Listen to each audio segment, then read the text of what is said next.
Movie की शुरुआत होती है और हमें मंगोलियन बॉर्डर का सन 1969 के समय को दिखाया जाता है, जहां प्रोफेसर यांग शालिन एक स्पेशल टीम के साथ पहाड़ों की गहराई में छिपे हुए रहस्यों का पता लगाने के लिए जाते हैं। इसके बाद वे कई दिनों तक खुदाई करते रहते हैं, लेकिन एक दिन उनकी कड़ी मेहनत रंग लाती है और उन्हें खुदाई में एक विशालकाय खोपड़ी मिलती है, जिसे देखकर सबके होश उड़ जाते हैं। लेकिन खुदाई की वजह से गुफा में दरारें पड़ने लगती हैं, जिस कारण गुफा जोर जोर से हिलने लगती है। तभी अचानक एक जोरदार धमाका होता है। गुफा के ढह जाने की वजह से उनके कई साथी मारे भी जाते हैं। खतरे को देखते ही कमांडर हान जियो यांग अपने सैनिकों को लेकर गुफा के अंदर जाने के लिए तैयार होता है। तभी गुफा से प्रोफेसर शालिन और कुछ बचे हुए लोग बाहर आते हैं, जिन्होंने किसी तरह खुद को बचा लिया था। लेकिन उस धमाके के चलते उनका पूरा कैंप तबाह हो चुका था और उसी धमाके की वजह से गुफा में एक दूसरी दुनिया का पोर्टल खुल चुका था। उसे देखकर हान प्रोफेसर के साथ अंदर जांच के लिए जाना चाहता है। इसके बाद वह कुछ निडर सैनिकों की एक टीम तैयार करता है। उनमें से ज्यादातर सैनिक पीछे हट जाते हैं, क्योंकि मौत का खतरा अभी भी टला नहीं था। लेकिन पिंग अपने पिता का साथ देने के लिए आगे बढ़ती है। पिंग को देखकर क्यूबाई भी जाने के लिए तैयार हो जाता है, क्योंकि वो पिंग से बेहद प्यार करता है। लेकिन क्यूबाई की वजह से उसका दोस्त कांगसन भी उनके साथ शामिल हो जाता है और इस तरह इनकी एक छोटी सी टीम तैयार हो जाती है, जिसके बाद ये लोग इस खतरनाक मिशन के लिए निकल पड़ते हैं। वे ढह चुकी गुफा के रास्ते से होते हुए आगे बढ़ ही रहे होते हैं कि तभी उनके सामने एक बहुत ही गहरी खाई आ जाती है, जिसे पार करना नामुमकिन सा लग रहा था। इसके बाद ये सभी लोग रस्सियों के सहारे उस खाई में उतरने का फैसला करते हैं। जब ये लोग नीचे उतरते हैं तो वहाँ का नजारा देखकर दंग रह जाते हैं, क्योंकि गुफा के अंदर उन्हें एक और दूसरी गुफा नजर आती है और इसके बारे में उन्हें कोई जानकारी नहीं होती। इसके बाद ये सभी लोग आगे बढ़ने का फैसला करते हैं। काफी लंबे समय तक भटकने के बाद उन्हें गुफा से बाहर निकलने का एक रास्ता दिखाई देता है, जो उन्हें पहाड़ियों की दूसरी ओर लेकर आता है। तभी प्रोफेसर ह्यूबाई को बताते हैं कि कहानियों के मुताबिक यहीं पर एक प्राचीन राज्य का द्वार मौजूद होना चाहिए, जो आत्माओं की दुनिया की ओर लेकर जाता है। वो आगे कुछ और बताते उससे पहले ही सिपाहियों ने सूचना दी कि उन्हें बर्फ पर एक विशाल पंजे का निशान मिला है। इसके बाद ये लोग उस निशान का पीछा करते हुए आगे बढ़ने लगे हैं, लेकिन उन्हें इस बात का जरा भी अंदाजा नहीं होता कि उनके आसपास एक विशालकाय जानवर घूम रहा है। ये सभी लोग आगे बढ़ ही रहे होते हैं कि अचानक रास्ते में उन्हें तितलियों जैसे दिखने वाले जीव मिलते हैं। उन्हें ध्यान से देखने पर पता चलता है कि ये तितलियां नहीं बल्कि चमगादड़ हैं। लेकिन तभी एक सैनिक अनजाने में अपने हाथों से उन जीवों को पकड़ लेता है। जैसे ही वह उन चमगादड़ों को छूता है, उसका पूरा शरीर कुछ ही पलों में जलकर राख हो जाता है। इसी दौरान दो और सैनिक उसे बचाने के लिए दौड़ते हैं, लेकिन उनका भी वही हश्र होता है। कुछ ही पलों में सैकड़ों चमगादड़ उन्हें चारों तरफ से घेर लेते हैं। इसके बाद ये लोग अपनी बचाव में उन पर गोलियां चलाने लगे, लेकिन गोलियों की आवाज सुनकर एक विशाल जीव जाग उठता है, जो कई सालों से उसी बर्फ में दबा हुआ सो रहा था। जैसे ही वह खड़ा होता है, वहाँ भयानक बर्फीला तूफान आ जाता है। उसे देखकर सभी लोग अपनी जान बचाकर भागने लगते हैं, लेकिन तूफान इतना भयंकर होता है कि उनके कई साथी मारे जाते हैं। भागते भागते वे एक जगह जाकर रुक जाते हैं, क्योंकि आगे रास्ता खत्म हो चुका था। उनके सामने एक गहरी खाई थी। अब कोई और रास्ता न देखकर ये लोग रस्सियों को अपने शरीर से बांधकर नीचे कूद जाते हैं, लेकिन गिरते हुए ह्यूबाई और पिंग की रस्सी बर्फ के एक टुकड़े में अटक जाती है और वे दोनों बीच में ही लटक जाते हैं। अगले ही पल रस्सी टूट जाती है और वे दोनों उस गहरी खाई में जा गिरते हैं। अगले सीन में हम देखते हैं कि जब ह्यूबाई की आंख खुलती है तो वह खुद को पिंग की गोद में पाता है। उसे समझ नहीं आता कि इतनी ऊंचाई से गिरने के बाद भी वह जिंदा कैसे बच गया। बर्फीले तूफान की उस घटना के बाद उनकी टीम अब काफी छोटी हो चुकी थी। अब केवल 4 लोग ही बचे थे, ह्यूबाई, पिंग, प्रोफेसर और कांगसुन। वे जितना सामान उठा सकते थे उतना समेट कर आगे बढ़ते हैं। काफी दूर चलने के बाद वे एक विशाल गुफा में पहुंचते हैं, जिसके बीचों बीच एक ऊंची मीनार खड़ी थी। प्रोफेसर बताते हैं कि यह एक पवित्र महल है। मीनार में 9 मंजिलें हैं और हर मंजिल में राक्षस कैद है। इसके बाद प्रोफेसर घुटनों पर बैठकर एक मोमबत्ती जलाते हैं। उसकी रोशनी फैलते ही अचानक चमगादड़ों का एक झुंड निकलता है, जो मीनार के चारों ओर चक्कर लगाने लगता है। फिर वह ह्यूबाई और पिंग को मीनार के दरवाजे तक जाने के लिए कहते हैं। जैसे ही दोनों दरवाजे तक पहुंचकर एक दूसरे का हाथ पकड़ते हैं, तभी आसमान में एक पोर्टल खुलता हुआ दिखाई देता है। वहां से तेज रोशनी निकलती है और कुछ ही पलों में पूरी गुफा आत्माओं से भरने लगती है। लेकिन कांगसुन तुरंत सभी मोमबत्तियां बुझा देता है, जिससे पूरी प्रक्रिया विफल हो जाती है। उसी वजह से गुफा जोर जोर से टूटने लगती है। इसी बीच चमगादड़ भी उन पर हमला कर देते हैं। हालात को देखते हुए कांगसुन उनका ध्यान अपनी ओर खींच लेता है। वह अपनी कुर्बानी दे देता है ताकि बाकी लोग बचकर निकल सके। तीनों किसी तरह बाहर का रास्ता ढूंढने में कामयाब हो जाते हैं, लेकिन वह जगह बहुत ऊंचाई पर एक झरने के पीछे मौजूद थी। जब तक वे कोई रास्ता निकाल पाते, चमगादड़ उन तक पहुंचकर हमला कर देते हैं। लड़ाई के दौरान ह्यूबाई को चमगादड़ की आग लग जाती है। आग को देखते ही पिंग उसे पानी में धक्का दे देती है और फिर खुद भी प्रोफेसर के साथ कूद जाती है। लेकिन तभी पानी के अंदर एक विशाल जीव उनके पास से गुजरता है। वह पिंग को पकड़कर दूर ले जाता है। ह्यूबाई कुछ नहीं कर पाता। उसका दिल पूरी तरह टूट जाता है। वह किसी तरह वहां से बाहर निकलकर बेस तक पहुंचता है, जहां उसके घावों का इलाज किया जाता है। वहीं उसे पता चलता है कि वह अकेला ही जिंदा बचा है। लेकिन फिर फिर उसे बताया जाता है कि सबकी लाशें मिल चुकी हैं सिवाय पिंग और उसके पिता के। अपने प्यार को खो देने के बाद टूटे दिल के साथ वह अपने घर लौट जाता है। घर जाकर वह नई नौकरी की तलाश में मिस्टर वांग के पास जाता है। मिस्टर वांग उसे अपने यहाँ लाइब्रेरियन की नौकरी पर रख लेते हैं। क्यूबाई के दिन इसी तरह गुजरने लगते हैं। एक दिन होटल में लंच करते हुए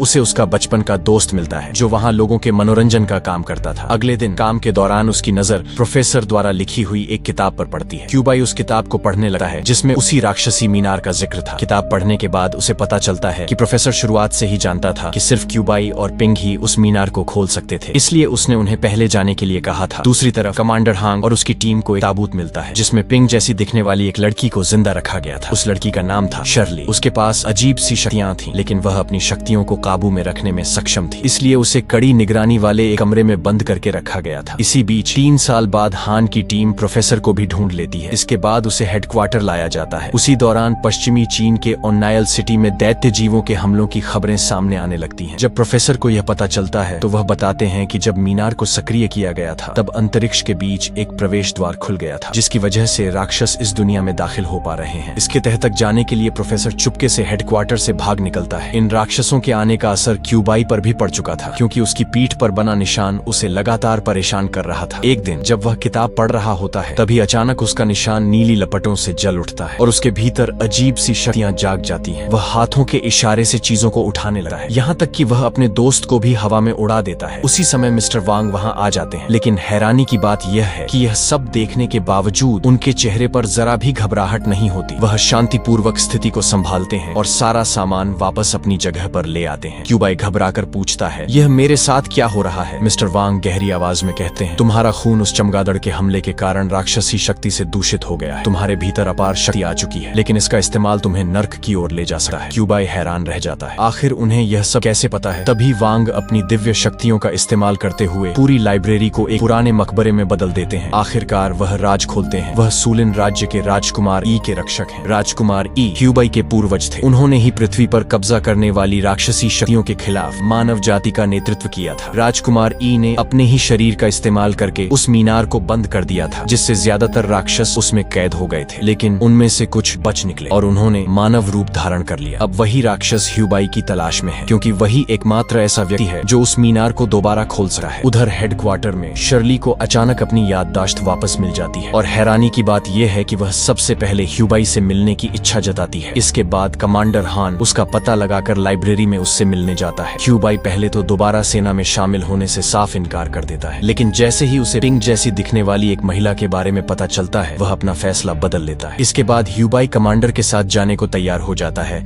और कैक्सान भी उसके साथ हो लेता है। हान उन्हें उत्तरी चीन ले जाता है, जहां वह उन्हें उस टीम से मिलवाता है जो प्रोफेसर को ढूंढने के मिशन पर निकली थी। इस समूह में शेंग डोंग नाम का एक व्यक्ति, एक महिला वेई, शर्ली और कुछ अन्य सैनिक शामिल थे। शर्ली को देखते ही क्यूबाई भावुक हो जाता है और उसे पिंग कहकर पुकारता है, लेकिन वह दृढ़ आवाज में कहती है, मैं पिंग नहीं, शर्ली हूँ। इसके बाद सभी लोग जरूरी सामान और हथियार इकट्ठा कर मिशन पर निकल पड़ते हैं। वे ऊंटों पर सवार होकर रेगिस्तान से गुजरते हैं। यात्रा के दौरान वे रेत के भयानक तूफान की चपेट में आ जाते हैं और जान बचाने के लिए उन्हें भागना पड़ता है। इसी अफरा तफरी में कैक्सुआ और 3 अन्य लोग मुख्य समूह से अलग हो जाते हैं। कई दिनों की लगातार यात्रा के बाद क्यूबाई का समूह ऑयल सिटी के खंडहरों में पहुंच जाता है, जबकि कैक्सुआ का समूह अभी भी रेगिस्तान के बीच फंसा हुआ था। तभी अचानक राक्षसी जीव उन पर हमला कर देते हैं। खुद को बचाने की कोशिश में कैक्सान का समूह और भी बिखर जाता है। उनके प्रयासों के बावजूद राक्षस 2 लोगों की जान ले लेते हैं। किसी तरह कैक्सान और एक अन्य व्यक्ति ऑयल सिटी पहुंचने में कामयाब हो जाते हैं और मुख्य समूह से फिर से जुड़ जाते हैं। राक्षसों के साथ उनकी मुठभेड़ की बात सुनकर क्यूबाई को गुफा में फैला वह नरसंहार याद आ जाता है। वह सभी को जान बचाकर वहां से चले जाने की सलाह देता है, लेकिन छेंग और शर्ली वहीं रुककर मिशन पूरा करने का फैसला करते हैं। अचानक पास आती राक्षसों की डरावनी आवाजें उनकी बातचीत को बीच में ही रोक देती हैं। हालात को देखते हुए वे हथियार संभाल लेते हैं और लड़ाई के लिए तैयार हो जाते हैं। कुछ ही देर में वे पहले राक्षस को मार गिराते हैं और दूसरे का पीछा करने लगते हैं, लेकिन जब वे पीछे मुड़कर देखते हैं तो पहला राक्षस गायब हो चुका होता है, जैसे वह कभी था ही नहीं। इस संघर्ष के बीच शर्ली एक वीरान स्कूल की ओर भागती है और क्यूबाई उसका पीछा करता है। अंदर घुसते ही क्यूबाई की नजर छत से लटकी हुई लाशों के एक भयावह समूह पर पड़ती है। वह आगे बढ़ता है और एक संकरी सुरंग पार करता है जो उसे सीधे राजकुमार के मकबरे तक ले जाती है। कुछ ही पलों बाद एक भयानक जीव उस पर हमला करता है और उसे बेहोश कर देता है। वह जीव उसे खत्म करने के लिए झपटा है, लेकिन तभी शर्ली अपनी शक्तियों का इस्तेमाल करती है और उस दैत्य को पीछे धकेल देती है। फिर वह अपनी रहस्यमयी शक्ति से क्यूबाई के शरीर को एक ताबूत में सुरक्षित बंद कर देती है। उसी समय और भी खतरनाक राक्षस वहां पहुंच जाते हैं। स्थिति को भांपते हुए सभी लोग इमारत की ऊपरी मंजिलों में जाकर छिप जाते हैं और चांदी की गोलियों व रॉकेट लॉन्चर से उनका सामना करते हैं। लेकिन जल्द ही यह साफ हो जाता है कि राक्षसों की ताकत असाधारण है। गोलियों का उन पर कोई खास असर नहीं हो रहा था। कुछ देर बाद यूबाई को होश आता है और वह मदद के लिए चिल्लाने लगा है। जैसे ही वह ऐसा करता है, उसके हाथ का घाव तेजी से भरने लगा है। कुछ ही पलों में घाव पूरी तरह ठीक हो जाता है। यह देखकर वह खुद हैरान रह जाता है। अचानक वह उसी गुफा में टेलीपोर्ट हो जाता है जहाँ राक्षसी मीनार मौजूद थी। वहाँ वह एक भयानक दृश्य देखता है। एक जीव विंग के शरीर को आग में डाल रहा होता है। तभी राक्षस रानी उसकी देह पर कब्जा कर लेती है। जब राक्षस वहाँ से चली जाती है तो हुबेई उसके पास जाता है और पिंग को वापस लौटाने की मांग करता है, लेकिन रानी साफ इनकार कर देती है। अब पिंग के शरीर में मीनार खोलने की शक्ति आ चुकी थी। इसके बजाय वह प्रस्ताव रखती है। वह चाहती है कि हुबेई उसके साथ मीनार तक चले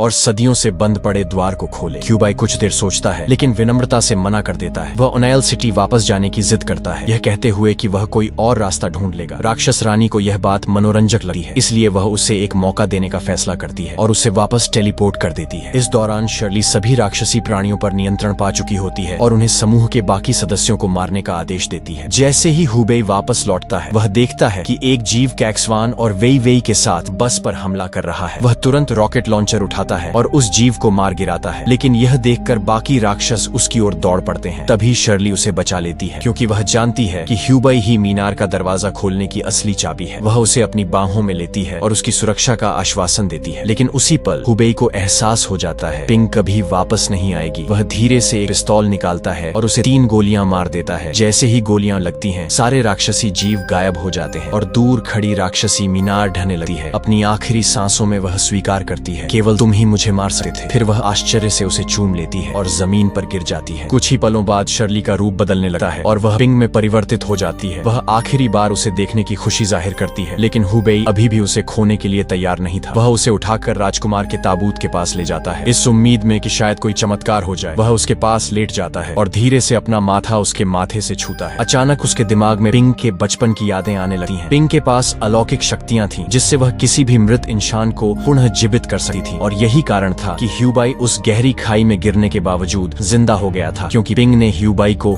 अपनी शक्तियों द्वारा उसे दोबारा जीवित किया था। इसके बाद पिंग अपनी आखिरी सांसों में हुबेई से अपने प्यार का इजहार करती है और फिर धीरे धीरे उसकी सांसें थम जाती हैं और इसी के साथ यह फिल्म समाप्त होती है। तो दोस्तों, अगर अभी तक आपने हमारे चैनल मूवी बॉक्स को सब्सक्राइब नहीं किया है तो please hit the subscribe button.